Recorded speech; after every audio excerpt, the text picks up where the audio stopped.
sini memberitahu pada hati, takut sendiri jalani hari, walau sendiri ku bisa mati. Bertarung dengan keras hujatan, seperti hujan pedang menghujam badan. Tak kenal sedih meski terluka, tak kenal perih ku terus melangkah. Aku bertahan meski sendiri, tak ada yang bisa hentikan tari. Meski hujan pedang menghujani, ku tetap kuat, semangat abadi. Halo, salam bahagia untuk kita semua. Bertemu lagi bersama aku Aldo di Aldo Nachiel Channel. Oke teman-teman, kali ini aku akan bercerita tentang loyalitas Roronoa Zoro. Teman-teman, ada yang tahu tentang anime One Piece? Pastinya udah pada tahu semua ya guys. Pastinya udah pada tahu semua. Khususnya salah satu tokoh yang menjadi fenomena anak muda zaman sekarang, khususnya bagi teman-teman yang maskulin ataupun yang berjiwa laki-laki banget, ini sangat menyukai karakter ini. Karakter Roronoa Zoro dengan loyalitasnya. Roronoa Zoro ini mempunyai karakter yang penuh dedikasi dan kesetiaan kawanan ya teman-teman, dimana Roronoa Zoro ini adalah bagian dari sayap kanan atau tangan kanannya Luffy ya. Dia adalah bagian dari kru topi jerami yang benar-benar dipercaya Luffy ya. Mungkin kita selama ini ngelihat bahwa Luffy memberikan kasih sayang ke semua tokoh gitu ya. Khususnya kita tahu pada Usopp dia peduli, pada Sanji dia peduli, tetapi sama Zoro ini ada yang beda gitu ya. Bahwa ada satu sisi dimana yang aku lihat dari sudut pandang aku, bahwa Luffy ini memiliki kepercayaan yang penuh sama Zoro gitu ya. Memiliki kepercayaan bahwa sebenarnya kita bisa belajar di sini teman-teman, bahwa yang terpenting dari kasih sayang selain perhatian itu adalah kepercayaan teman-teman. Kepercayaan itu kayaknya paling penting gitu ya. Dan di sini kita bisa belajar bahwa betapa Luffy itu percaya banget sama yang namanya Roronoa Zoro gitu ya. Dan sebaliknya kita ngelihat loyalitas Zoro pada Luffy itu sangat luar biasa. Yang lagi fenomena ketika ketemu sama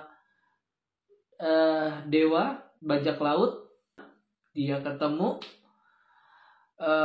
Zoro bilang, kalau memang kamu mau mengambil nyawa kaptenku, ambil aja aku gitu ya. Zoro itu kayak istilahnya menawarkan dirinya gitu. Dan oke, kata Dewa Bajak Laut itu, saya tidak akan mengambil nyawanya, saya tidak akan membunuh, tapi rasa sakitnya dipindahkan ke Zoro. Rasa sakitnya Luffy dipindahkan ke Zoro. Dimana itu sangat terkesan banget ya teman-teman. Dimana Zoro memasukkan tangannya, kedua tangannya ke dalam gelembung yang itu adalah rasa sakitnya Luffy, dan dia menahan rasa sakit itu sampai dia berdarah-darah gitu. Dan ditanya Sanji, kamu kenapa sampai berdarah seperti ini? Zoro cuman bilang, nothing happen. Itu udah terkenal banget ya, nothing happen ala Zoro itu terkenal banget, dimana dia bilang nggak ada yang terjadi. Dia mencoba menyembunyikannya gitu ya. Buat laki-laki yang tidak bercerita, kalian sudah melihat karakter Roronoa Zoro. Tapi selain itu banyak banget hal yang mungkin nggak akan habis kalau aku cerita tentang Zoro ini ya. waktu kejadian Usopp berkelahi sama Luffy, di mana Zoro itu menjadi tameng Luffy sama krunya, gitu. Bahwa saat Luffy mau minta maaf sama Usopp atau mau datang ke Usopp, mau mencari Usopp, Zoro melarangnya. Semua krunya pada bingung kenapa Zoro melarang Luffy gitu. Tapi Zoro menjelaskan dan menegaskan gitu ya, bahwa kita lebih baik kehilangan satu kru yang tidak menghormati kaptennya gitu ya. Karena kenapa? Kalau kita tidak menghormati kapten, kru itu bisa hancur.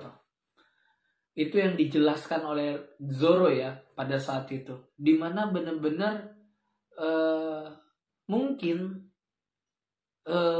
dalam struktur kerjanya di kru topi jerami mungkin nggak tertata dengan rapi, tetapi satu sama lain saling mengisi, saling kayak yang aku perhatiin tuh, dimana kayak Luffy mungkin sangat mengayomi kru-krunya sebagai dia ketua, tetapi dimana Roronoa Zoro itu saling memahami dan saling mengerti Luffy bahwa oke, kamu fokus sama kru kamu, tetapi aku akan fokus sama kamu. Istilahnya kayak gitu loh. Yang ini menurut analisaku ya teman-teman. Oke, jadi kayak istilahnya Luffy bagian untuk mengayomi kru-krunya, si Zoro bagian tameng. Kalau misalnya krunya ada yang tidak setuju sama Luffy gitu, bagaimanapun kapten atau ketua itu harus dihormati, dan itu bentuk dari loyalitas bagi Zoro.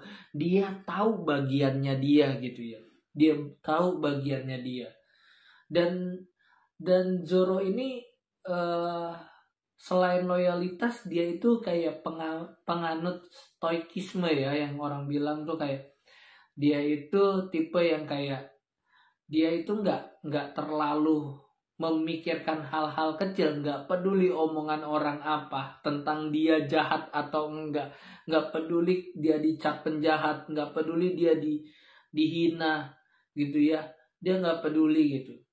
Dia ini kayak istilahnya yang penting goal besarnya tercapai gitu ya, maskulin banget kan Zoro ini, yang penting goal terbesarnya tercapai. Tetapi memang kan goal terbesarnya dia adalah menjadi pendekar pedang terbaik di dunia ya. Tetapi ada yang lebih dari itu teman-teman, bahwa rasa sayangnya dan rasa care-nya dia sama Luffy itu melebihi dari goalnya dia gitu. Dimana Zoro juga pernah bersujud di depan Mihawk yang notabene dia adalah lawannya. Dia bersujud dan minta diajarin, gila, minta diajarin sama lawannya sendiri. Mihawk juga curiga, ini untuk apa? Orang seegois dia, orang sekeras kepala Zoro, kenapa kok bisa minta ngajarin? Pasti ada sesuatu yang lebih berharga daripada egonya dia, daripada gengsinya dia gitu. Nah, Mihawk pun menyadari bahwa memang Zoro lakukan itu semata-mata untuk melindungi kaptennya gitu ya. Itu sudut pandang dimana kayak loyalitas Zoro itu ditampakkan dalam cerita ini. Itu benar-benar aku terpanggil banget buat cerita Roronoa Zoro untuk menceritakan tentang loyalitas, betapa loyalitas, kesetiaan itu sangat berharga teman-teman gitu ya. Kesetiaan dan kepercayaan itu sangat berharga dalam kita menjalin hubungan dengan orang lain gitu ya teman-teman.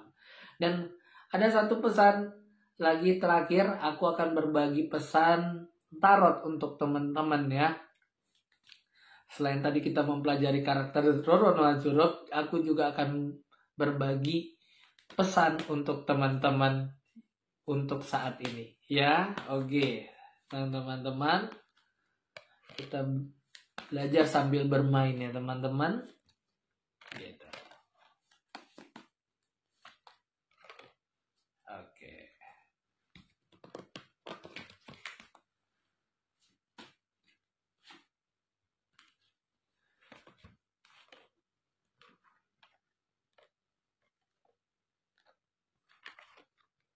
pesan buat teman-teman di sini, teman-teman jangan perlu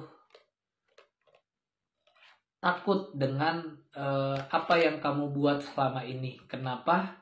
Karena di sini ada kartu The Judgment. Apa yang kamu tabur itu yang kamu tuai. Jadi karma baik akan segera datang buat teman-teman, gitu ya.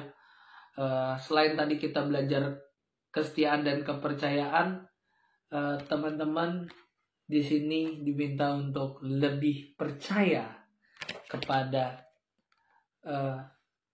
jalan takdirmu. Kamu diminta untuk lebih sabar, dan di sini dituntut untuk lebih punya inisiatif dan kreativitas. Ya, kita sudah belajar dari sudut pandang Zoro, di mana dia berbeda dari yang lain. Dia berpenampilan tenang dan dia percaya bahwa ia bisa mencapai goalnya. Dia juga percaya bahwa dia juga bisa mewujudkan mimpi-mimpi kaptennya. Dan pesan untuk kalian adalah all is well, gitu ya. Belajar percaya bahwa semua akan baik-baik aja. Hilangkan segala kekhawatiranmu. Gunakan stoikisme.